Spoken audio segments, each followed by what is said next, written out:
Vous l'entendez, hein, ça donne des frissons. On est en plein dans cet Atlantique, accompagné de Yann Lipinski. Non, pas nous, c'était mon invité qui était avec lui. Il s'agit de Léa Rinaldi. Bonjour Léa. Bonjour Léa. Vous êtes réalisatrice et vous êtes l'auteur de ce documentaire Sillage. C'était il y a à peine 2 ans, en 2019. Et vous avez suivi ce sportif Yann Lipinski dans sa traversée à la Mini Transat. On va en parler dans un instant et peut-être plus en détail. Vous êtes également l'auteur d'autres documentaires et notamment un documentaire sur Cuba. Précisément, c'était un groupe de musique cubaine, un groupe assez contestataire du pouvoir. Et vous les avez donc suivis également pendant près de 6 ans, me semble-t-il. Alors Léa, c'est une émission sur le voyage. Vous allez nous faire un peu découvrir des lieux qu'on ne connaît pas forcément, mais à travers vos yeux de réalisatrice. Quel rôle joue le Cuba et l'Atlantique, c'est-à-dire le décor, si vous voulez, cette toile de fond, quel rôle joue-t-il dans vos documentaires? Alors déjà, merci de m'accueillir dans votre émission. Je vous en prie, c'est un plaisir. Effectivement, je suis une grande voyageuse et mes films sont souvent le prétexte pour partir, découvrir d'autres territoires. Et donc l'évasion dans mes films, en tout cas dans ces 2 films que vous citez, c'est plutôt le moteur de la quête de mes personnages, une quête de liberté.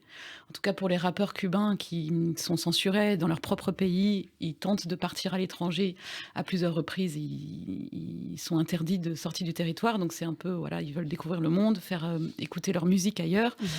Et pour ce qui est de Yann Lipinski, qui est un marin solitaire, qui a comme rêve depuis tout petit de traverser l'Atlantique, eh bien c'est comme un but à atteindre, c'est une destination, un horizon, voilà, un défi. C'est presque le premier rôle hein, que joue cette toile de fond, finalement. Oui, le premier rôle. Après, c'est plus la motivation de mes personnages, c'est la liberté, entre guillemets. On va revenir sur ces 2 documentaires, mais avant, parlez-nous de vos images, parce que j'imagine qu'à travers toutes ces années à Cuba, et puis je ne sais pas combien de temps ça vous a pris hein, pour traverser l'Atlantique, mais pendant ces mois, non, je ne sais pas, peut-être quelques semaines, quels ont été les paysages les plus impressionnants pour vous à filmer? Alors, en ce qui concerne mon documentaire sur Los Aldanos, donc les rappeurs cubains, ce qui m'a le plus impressionné, c'est le paysage humain. Oui. C'est-à-dire que ce sont des personnalités, ce sont des regards, ce sont une voix contestataire pour eux. Donc c'est avant tout ça le paysage que je filme. Évidemment, il y a la carte postale. Oui, idyllique, traditionnelle. Après, en dehors des clichés, j'ai filmé la Havane en dehors des clichés, mais c'est vrai que ce qui m'intéresse, moi, c'est surtout le paysage humain. Voilà. C'est ça. Après, évidemment, j'ai adoré filmer, et vous parlez de paysages impressionnants. Quand ils sont sortis justement pour la première fois de leur pays, qu'ils ont eu l'autorisation de sortie du territoire, ils sont allés en Serbie et en Colombie. Et en Colombie, ils ont rencontré leur public. Mmh. Et on est passé de scènes underground, intimistes, cachées, cubaines, à une foule de milliers de personnes en Colombie qui chantaient par cœur leurs chansons. Et ça, être devant des milliers de personnes sur un stade de manière officielle. Oui, ça fait de l'émotion. Ça fait énormément d'émotion. Voilà. Oui. Est-ce que vous voulez c'était impressionnant à filmer. Ouais. Est-ce que vous voulez dire, Léa, qu'il n'y a pas de voyage sans une aventure humaine, qu'il n'y a pas de découverte de l'ailleurs, découverte de régions, de villes, sans l'atmosphère que les êtres humains apportent à ce lieu? Bien sûr, tous les lieux sont plus ou moins imprégnés, habités. Il y a effectivement, on recherche l'âme d'un lieu. Après, c'est des constructions subjectives, tout ça, les lieux. Chacun se fait son propre voyage. On ne voit pas la même chose. Voilà, c'est l'œil, le regard. L'œil du voyageur. Hein. Ou d'un filmeur. Alors justement, abordons justement ce documentaire. Est-ce que c'était votre premier documentaire, celui sur Cuba? C'est mon premier documentaire long métrage qui est sorti en salle. Ensuite, avant, j'avais fait 2 documentaires sur Jim Jarmusch, un diptyque qui m'ont amené d'ailleurs dans des très belles villes, Séville pour le premier, bien Jim Jarmusch, et Tanger pour Traveling at Night. et dans laquelle les villes avaient un rôle très, très important. Mhm. Les personnages donc c'est une sorte de making-of qui... j'ai filmé en fait la chorégraphie du tournage, et c'est vrai que les personnages de Jim Jarmusch déambulent beaucoup dans les villes. Ils ne savent toujours pas. D'ailleurs, même Jim Jarmusch déambule au sein même de son tournage. Il ne Oui. connaissait pas vraiment les lieux Ah oui. de location. Enfin, il avait plusieurs options chaque C'était matin. au petit Et bonheur la chance?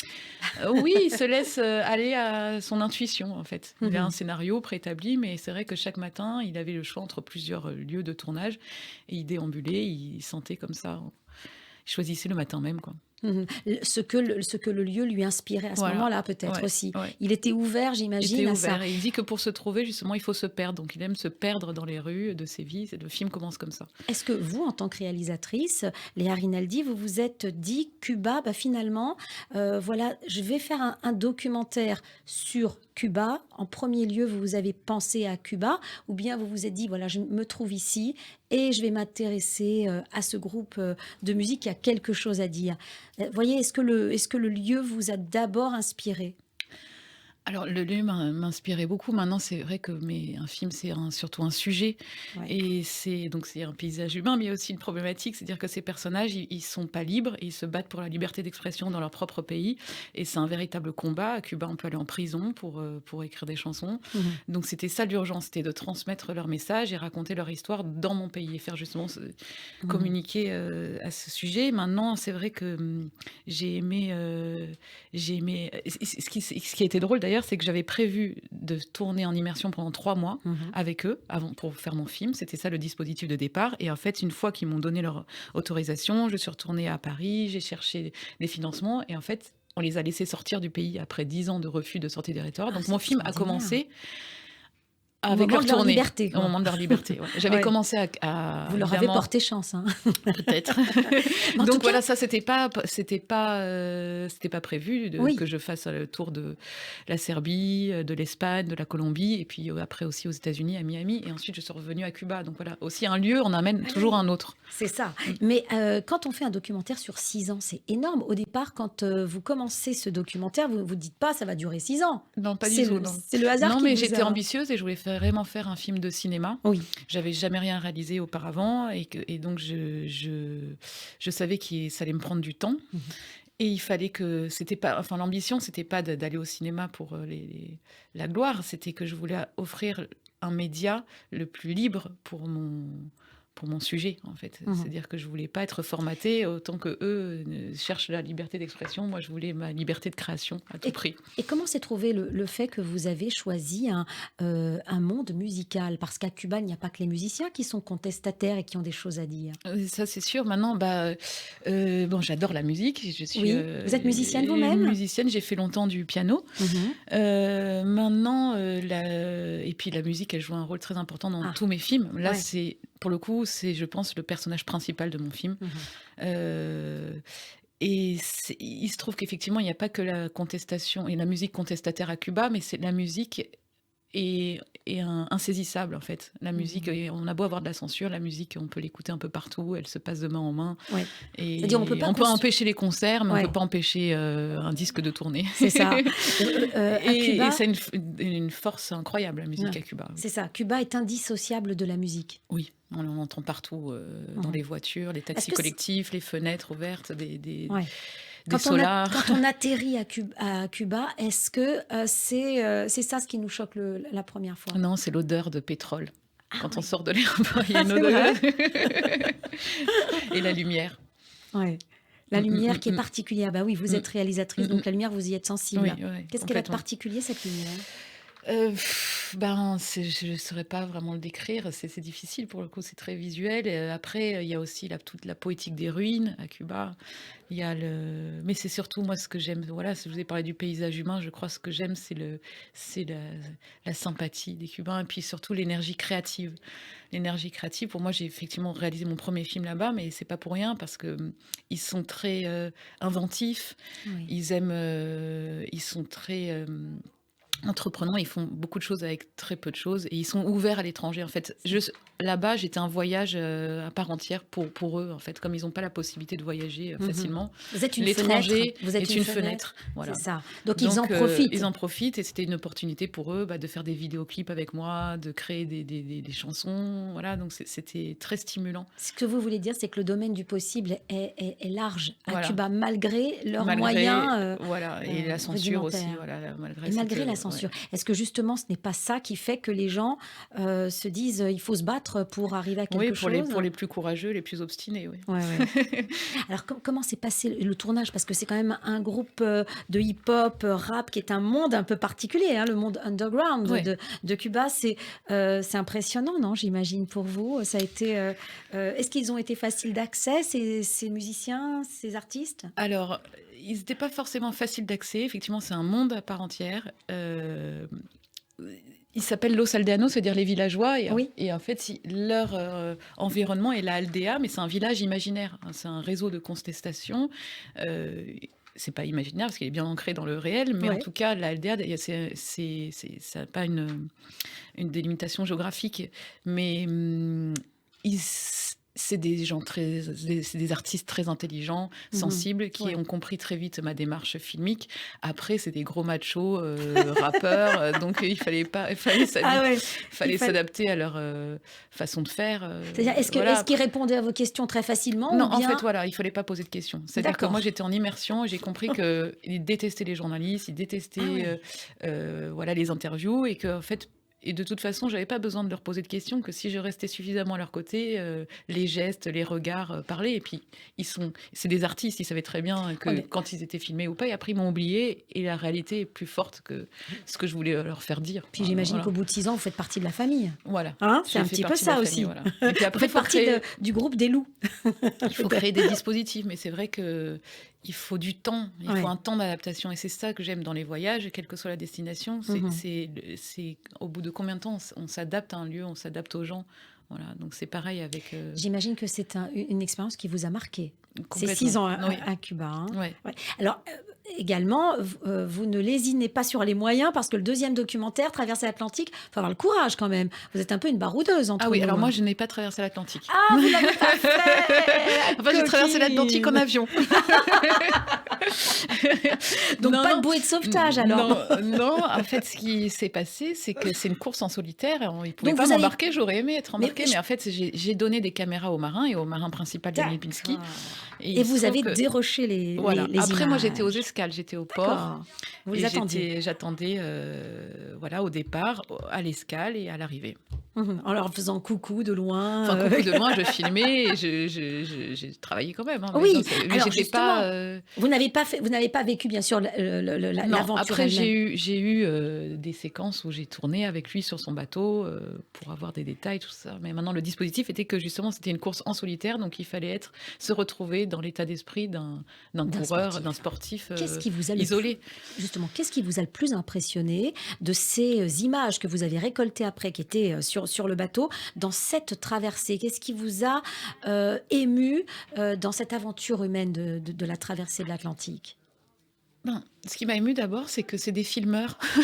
C'est que je les ai vus comme des filmeurs, parce qu'en fait, en tout cas, Yann, il se filmait beaucoup. Et... Ça veut dire qu'il se mettait en scène? C'est ça ce que vous voulez dire? Non, non, il se met pas en scène, mais en fait, c'est une course qui, justement, Yann, contrairement aux autres, se mettait pas en scène. La caméra était pour lui un moyen de raconter ce qui se passait comme un journal de bord. En fait, cette course en solitaire est une course sans assistance technique, sans communication avec la Terre, donc c'est avec les moyens les plus rudimentaires. Il n'y a pas de communication comme pour le Vendée Globe ou la Route du Rhum, où ils sont médiatisés tous les jours. Ils ont un lien avec... Non, il n'y a aucune communication. L'aventure, c'est l'aventure. L'aventure, c'est l'aventure. Tout seul, isolé. Et justement, la caméra qu'ils ont, il n'y a pas de retransmission en direct, mais... Et leur seul moyen de communiquer avec l'extérieur. Et donc, il se crée une relation particulière. Et j'ai adoré, j'ai adoré. Après, il se passe énormément de choses, c'est assez épique. Donc j'ai vu les rushs de Yann Oui. et tourner, monter, et c'était, il y avait une dramaturgie qui se tissait toute seule. J'imagine, parce que Et du la mer est impressionnante dans vos images, hein. Ouais, alors après la mer, c'est impressionnante. Effectivement, mais ça pour le coup, c'était le plus difficile à filmer parce qu'en fait, Ah oui. ils filment pas forcément, en tout cas, ça dépendait des navigateurs et chacun a eu sa façon de filmer.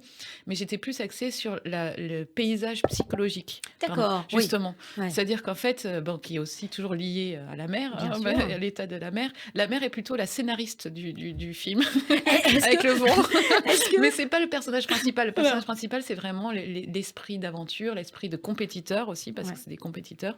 Et Oui, mais j'imagine que cette mer, quand elle est houleuse, elle agit sur le mental. bien sûr. Quand elle est calme, donc Mais, il y a eu un par échange. exemple, oui, mais par exemple, quand elle est calme, c'est là où ils deviennent le plus fous, en fait, parce qu'ils tiens, c'est supportent intéressant. pas. Oui, donc c'est pas forcément, on n'est pas une mer agitée, n'amène pas forcément un état d'esprit agité. Parce que peut-être que lorsque la mer est agitée, ils ont besoin de maîtriser le bateau. Oui, et puis non, ils sont j'imagine. stimulés, ils veulent aller vite. Hein, c'est justement, c'est des aventuriers, mais c'est des compétiteurs. Ils font la course, quoi. Ouais. Ils veulent aller vite, ils veulent avoir des sensations. Mhm. Et la pétole, comme ils appellent ça. Ça veut dire quoi, la pétole? Ça veut C'est dire- quand c'est calme plat, Ouais. où il n'y a pas un brin de vent, et ça leur est insupportable. Quand ils restent 3 jours sans bouger, c'est ça qui les rend fous. Mhm. Voilà. Et qu'est-ce qu'ils vous ont dit de cette traversée de la mer comme ça en solitude? Qu'est-ce que ça a changé en eux, si ça change quelque chose? Parce que ils sont des gens extrêmement préparés, hein. Oui. Yann Lipinski, Mais alors, j'ai l'impression que bah déjà, c'est des taiseux, hein, les marins. Ils parlent Oui. pas beaucoup. Oui. Donc c'est pour ça que Oui, c'est ça. ils ont plus parlé à leur caméra que Qu'à vous, qu'à moi. bien sûr. Mais Et qu'est-ce qu'ils ont dit à la caméra? Non, ce qui est intéressant, c'est que enfin moi je les ai vus comme des drogués, Oui. des passionnés drogués qui, quand ils partent, ils pensent qu'à une seule chose, c'est arriver au plus vite, mais Ouais. arriver à destination. Et une fois qu'ils sont arrivés, ils veulent repartir. Donc en fait, c'est un peu sans fin, quoi. C'est des addicts, Léa, insatiables. on arrive à la fin de l'émission. Vous avez des projets? Dites-nous si Oui, vous avez envie alors, de faire voilà. des voyages. Alors, racontez-nous tout. moi j'ai envie de faire plein de voyages, mais avant tout, Je peux venir. parfois il faut pas aller très loin Oui. pour changer d'atmosphère et surtout connaître des endroits extraordinaires. Je vais vous parler de Chanteloup-les-Vignes. Chanteloup-les-Vignes, alors ça fait pas rêver comme ça, même si c'est un très beau nom, Chanteloup-les-Vignes. Pourquoi C'est pas. à 30 km de Paris, dans les Yvelines, et c'est là où j'ai tourné mon prochain documentaire qui va sortir en salle bientôt. Bon, avec la situation génial. là, le cinéma, on ne sait pas Oui. encore quand. Il s'appelle Le Repère des contraires, et c'est au sujet d'un cirque social qu'a monté une Brésilienne il y a 25 ans, en bas de la cité de Lanoé, de Chanteloup-les-Vignes, là où a été tourné le film La haine de Mathieu Kassovitz. Donc Ouais. c'est la banlieue la plus pauvre d'Île-de-France, en fait. Voilà. Donc comme ça fait pas rêver, mais il y a des gens formidables qui arrivent justement à sortir des gens de la précarité et à les ouvrir à d'autres univers et les faire voyager au sein même de leur propre domicile. C'est ça. De leur lieu, de leur L'ailleurs, propre ville. on peut le trouver L'ailleurs, on peut le trouver à côté. chez soi. En tout Mais cas, il faut qu'il y ait votre des- patte, Voilà. Léa Rinaldi, c'est bien l'homme dans un contexte. Voilà. Merci La femme. infiniment. Mon film, c'est sur une femme C'est aussi. sur une femme. Mon prochain. Je disais l'homme avec un grand H. Oui, oui. Merci beaucoup, Léa Rinaldi. Merci et à à très vous, vite, vous Léa. viendrez nous en parler. Bien sûr.